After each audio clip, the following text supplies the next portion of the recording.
gue didorong gitu. Jadi kayak, Hai guys, welcome to Super Bean Family, di mana kami percaya membangun keluarga harusnya seru. Dalam marriage chat kali ini, kenapa gue sendirian? Karena sekarang ini gue mau bahas dari perspektif cowok tentang pada saat kalau kita lagi berantem sama istri. Nah, jadi pada saat gue berantem sama Melly, yes, gue tahu banget kalau yang waras yang harus ngalah. Gue tahu banget hati yang lebih besar harus bisa memaafkan.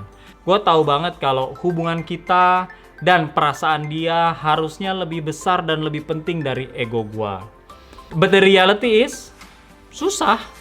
Kenapa? Karena namanya berantem, dia berasa dia benar. Gue berasa gue benar. Akhirnya, untuk akhirnya kita bisa mengalah, ya bukan hal yang gampang gitu. Ego kita seringkali lebih besar daripada keinginan kita untuk mengutamakan dia. Bahkan kalau bisa tuh pengen jelasin sejelas-jelasnya ke pasangan kalau misalnya memang dia yang salah gitu. Tapi kejadiannya adalah pada saat gue berusaha untuk melakukan itu, bahkan terus ngejawabin apa yang dia bilang gue salah, terus gue jawabin terus, yang terjadi bukannya malah semuanya settle, bukannya semuanya malah lebih baik, tapi jadi malah nadanya makin lebih tinggi, dia lebih tinggi, gue lebih tinggi lagi, dan akhirnya malah lebih terjadi konfrontasi, konfliknya lebih besar, dan ya lebih chaos gitu. Dan itu terjadi beberapa kali. Nah, selain daripada itu juga ada saat-saatnya di mana ya udah nih kan udah diem-dieman gitu kan, terus gue ada di kamar, terus Melly biasanya di ruang tamu gitu.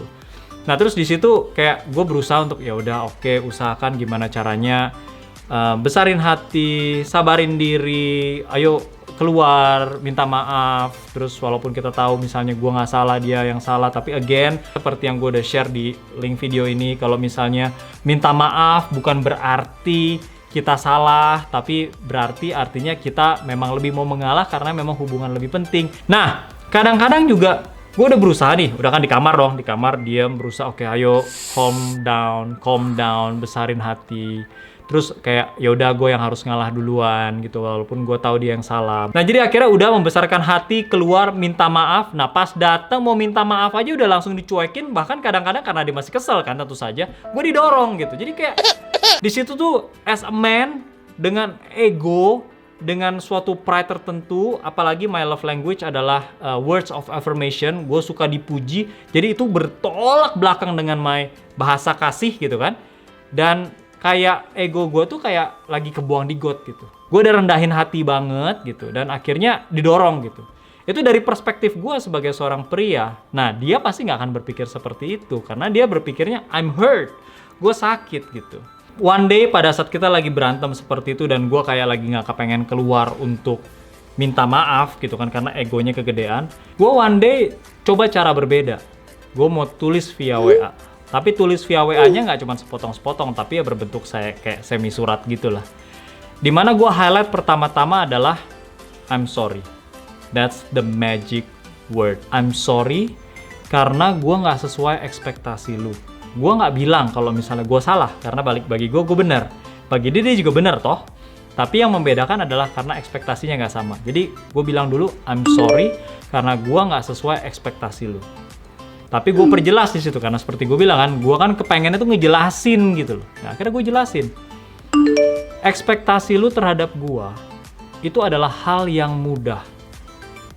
Terus gue tambahin, buat orang kayak lu. Sedangkan kalau untuk orang kayak gue, di mana cara pikirnya berbeda, I'm wired differently, kebiasaan gue berbeda, itu bukan hal yang mudah. Jadi I reminded her that, gue ingetin dia itu bukan hal yang mudah. Dan untuk gue bisa sesuai dengan ekspektasi tersebut, gue harus rubah cara pikir, pola pikir, dan cara pandang, dan segala macem. Dan gak mudah untuk gue bisa ngerubah semua itu. But I am still trying. Gue sudah terus coba dan akan terus coba. So I'm sorry. Ya, sekali lagi the magic word, ulang berkali-kali. Kalau misalnya progres gue slow banget. Tapi perjelas sekali lagi, karena itu nggak mudah buat gue. Tapi, nah ini penting. Tapi gue akan terus berusaha untuk berubah. Alasannya harus jelas juga. Karena gue sayang sama lo. Nah, setelah itu baru kita ngomong. Dan karena memang bukan sesuatu hal yang mudah ini, tolong bantu gua, semangati gua, dukung gua. Dan kalau misalnya ada suatu hal yang kita udah ngelakuin lebih baik dikit aja, tolong praise gua. Good job. Something like that.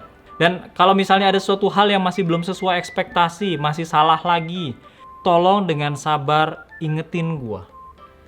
Nah, jadi dengan statement begitu aja udah langsung akan mencairkan segala suasana gitu. Karena I invited her bukan sebagai my enemy anymore, bukan sebagai musuh lagi, tapi I invited her, gua undang dia sebagai tim. Bantu gua, dukung gua. Kata-kata seperti itu. Nah, jadi udah lain nih ceritanya, udah nggak lagi tembak-tembakan, tapi lebih ke arah please help me gitu. Sekali lagi, bukan karena gue salah, tapi karena memang beda ekspektasi, dan untuk gue bisa mencapai ekspektasi tersebut karena gue sayang sama dia, bantu gue, dukung gue. Nah, ditutup dengan ingetin dia sekali lagi kalau misalnya, again, I am trying my best, dan apapun yang lu pikir tentang gue, karena gue belum bisa memenuhi ekspektasi-ekspektasi tersebut, inget aja satu hal, kalau I love you so much, dan gue akan terus berusaha untuk menjadi suami yang lebih baik. That's all. Jadi pada saat kita kasih taunya seperti itu, lain tuh. Kita nggak lagi membela diri, kita nggak lagi menyalahkan dia, tapi kita pengen do it as a team. Nah, pada saat itu kita lakukan, dan I did that. Pada saat gue ngelakuin itu, langsung cair. Langsung pada saat ya nggak langsung tiba-tiba langsung si Meli langsung wah masuk ke kamar dan langsung meluk wah gitu, enggak, cuman maksudnya ya udah, jadi tetap diam-diaman sebentar, dan waktu gue berpapasan sama dia, I just suddenly kiss her, dia nggak nge-push karena dia sendiri juga sudah cair. So that's how we have to do it gitu. Jadi ada saat-saat tertentu yang kita lakukan, sekali lagi do it to see her as a team, dan akhirnya pada saat itu terjadi, pernikahan kita juga akan lebih kuat. Itu aja dari gua, jangan lupa untuk like, subscribe, dan komentar di bawah apabila ada ide-ide lain yang harus kita share. Dan semoga ini bisa membantu kita semua untuk membangun keluarga yang lebih seru. See you again in the next video. Bye-bye!